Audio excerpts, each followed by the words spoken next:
तारीख होती 31 डिसेंबर 2016. रात्रीचा 1 वाजला होता. बाहेर नवीन वर्षाच्या सेलिब्रेशनचा जल्लोष सुरू असतानाच महेंद्र ठक्कर यांच्या मोबाईलवर एक मेसेज आला. मेसेज त्यांच्या मुलाचा होता. त्यात मुलानं लिहिलं होतं की मी न्यू इयर पार्टीला जातोय, यायला उशीर होईल, सकाळी घरी येईल. वडिलांनी तो मेसेज वाचला आणि फोन बाजूला ठेवून ते झोपून गेले. पण त्या मेसेज नंतर आज तब्बल 10 वर्ष झाली आहेत त्यांचा मुलगा अजूनही घरी परतला नाहीये. तो मुलगा कोण? तर मुन्नाभाई MBBS मधला उमदा अभिनेता विशाल ठक्कर. पण त्याच्या बेपत्ता होण्यामागची गोष्ट एखाद्या क्राईम थ्रिलर पेक्षाही भयानक आहे. गर्लफ्रेंडचा संशयास्पद मृत्यू, त्याच्यावर लागलेले बलात्काराचे गंभीर आरोप आणि त्यानंतर अचानकपणे रहस्यमयीरित्या झालेली त्याची एक्झिट.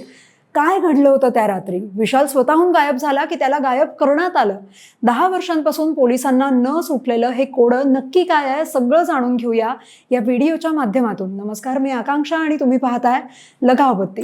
विशाल ठक्करचा जन्म 15 ऑक्टोबर 1984 रोजी एका मध्यमवर्गीय कुटुंबात झाला. विशाल लहानपणापासूनच दिसायला देखणा आणि तितकाच टॅलेंटेड होता.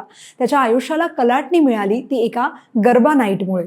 गरबा खेळतानाच एका शेजाऱ्याची नजर त्याच्यावर पडली आणि त्यांनी विशालला एका टीव्ही जाहिरातीच्या ऑडिशनला जाण्याचा सल्ला दिला. विशाल ऑडिशनला गेला खरा. तिथे त्याला सुरुवातीला क्रिकेटर सौरव गांगुलीच्या मागे उभं राहण्याचं काम मिळालं होतं. मात्र कॅमेरा सुरू झाल्यावर विशालनं इतके जबरदस्त एक्सप्रेशन्स दिले की दिग्दर्शकानं त्याला थेट सौरव गांगुली सोबत मुख्य भूमिकेत घेतलं. या एका जाहिरातीने त्याचं नशीब अक्षरशः पालटलं.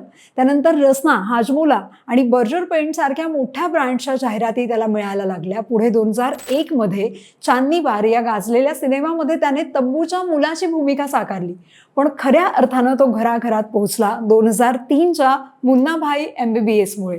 या चित्रपटात त्यानं करण नावाच्या मुलाची भूमिका केली होती, जो प्रेमात अपयशी ठरल्यामुळे आत्महत्येचा प्रयत्न करतो आणि मुन्नाभाई त्याला जीवनाचं महत्त्व पटवून देतो. या भूमिकेमुळे त्याला खऱ्या अर्थानं ओळख मिळाली. विशालचं करिअर आणि आयुष्य दोन्ही सुरळीत सुरू होतं. 2012 मध्ये त्याच्या आयुष्यात रजनी राठोड नावाच्या मुलीची एंट्री झाली. बघता बघता त्यांच्या ओळखीचं रूपांतर प्रेमात झालं आणि 2012 पासूनच ते दोघं लिव्ह इन रिलेशनशिपमध्ये राहायला लागले. 3 वर्ष सगळं काही एखाद्या स्वप्नासारखं वाटत होतं. पण 2015 पासून त्यांच्यात भयंकर खटके उडायला लागले. रजनीला लग्न करायचं होतं आणि विशाल टाळत होता. विशालने रजनीला मारहाण देखील केली आणि मग ही मारहाण आणि अपमान सहन न झाल्यामुळे ऑक्टोबर 2015 मध्ये रजनीनं विशालवर बलात्काराचे आरोप लावून पोलिसांमध्ये तक्रार दिली. मग आपण चांगलंच अडकू या विचाराने विशालने रजनीची समजूत काढली आणि तिने ती तक्रार मागेही घेतली. पण विशालला आता इंडस्ट्रीमध्ये काम मिळणं बंद झालं होतं आणि तो डिप्रेशनमध्ये गेला होता. रजनीसोबत न राहता तो आता आपल्या आई वडिलांबरोबर राहायला लागला होता. या घटनेच्या 3 महिन्यांनंतर म्हणजेच डिसेंबर 2015ला विशाल त्याच्या आईकडून पैसे घेऊन सिनेमा बघायला बाहेर पडला. विशाल आपल्या मित्रांसोबत हॉलिवूडचा स्टार वॉर्स मूव्ही पाहायला गेला होता. तशी पोस्टही त्यानं फेसबुकवरती शेअर केली होती. रात्र सरत आली पण विशाल अजून घरी परतला नव्हता. आईला वाटलं मित्र सोबत आहेत, त्यामुळे त्याने कुठेतरी मुक्काम केला असेल.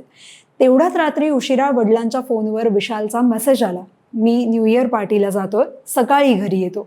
मुलाचा निरोप मिळाल्यावर घरचेही निश्चिंत झाले. पण दुसऱ्या दिवशीच्या सकाळी सुद्धा विशालचा काहीच पत्ता नव्हता. दुसऱ्या दिवशी आईनं शेकडो फोन केले पण विशालचा नंबर स्विच ऑफ येत होता. विशाल गेल्या काही दिवसांपासून प्रचंड डिप्रेशनमध्ये होता. त्यामुळे 5 दिवस आई फक्त त्याच्या वाटेकडे डोळे लावून बसली होती. अखेर पदरी निराशाच आली. सगळ्या मित्रांना विचारून झालं पण विशालची काहीही माहिती मिळाली नाही. शेवटी 6 जानेवारी 2016 रोजी विशालच्या आईनं मुलुंड पोलीस स्टेशन गाठलं आणि विशाल बेपत्ता झाल्याची तक्रार नोंदवली. तपास सुरू झाला आणि पोलिसांनी विशालचं लोकेशन ट्रेस केलं तेव्हा एक खळबळजनक माहिती समोर आली.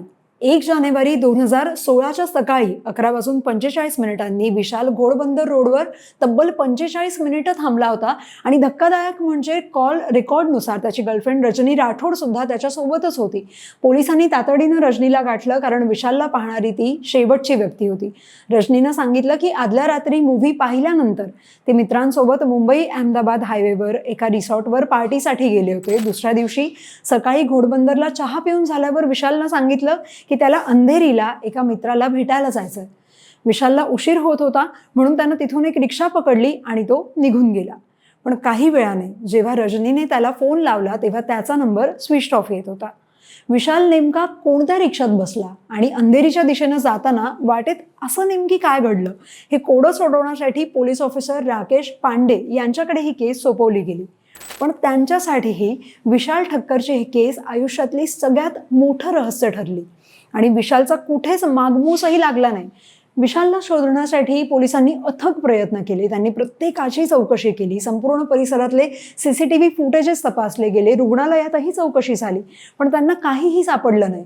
त्यांनी अपहरणाच्या शक्यतेनं फोनही केले, पण आई वडिलांना खंडणीसाठी कोणताही फोन आजतागायत आलेला नाहीये. इतकंच नाही तर त्याच्या खात्यात भरपूर पैसे होते, पण ते काढले गेले नव्हते. तो नुसताच गायब झाला होता. विशालला गायब होऊन बरेच महिने उलटले आणि अचानक एक दिवस मीडियामध्ये आणखी एक बातमी आली की रजनी राठोड हिचा तिच्या अपार्टमेंटमध्ये संशयास्पद मृत्यू झाला. आणि मग ही केस अजून कन्फ्युजिंग झाली. आणि आज 10 वर्ष उलटूनही पोलिसांना विशाल ठक्करचा काहीच तपास लागलेला नाहीये. पोलीस अजूनही विशालला शोधण्याचा प्रयत्न करतायत. विशालचे आई वडील अजूनही त्याच्या वाटेकडे डोळे लावून बसलेत. पण तुम्हाला काय वाटतं, विशाल ठक्करच्या बेपत्ता होण्यामागे नक्की कोणाचा हात असेल, की तो स्वतःच्याच या ग्लॅमरच्या जगाला कंटाळून निघून गेला? कमेंट्समध्ये तुमचं मत नक्की सांगा आणि अशाच इंटरेस्टिंग स्टोरीजसाठी पाहत रहा लगावती.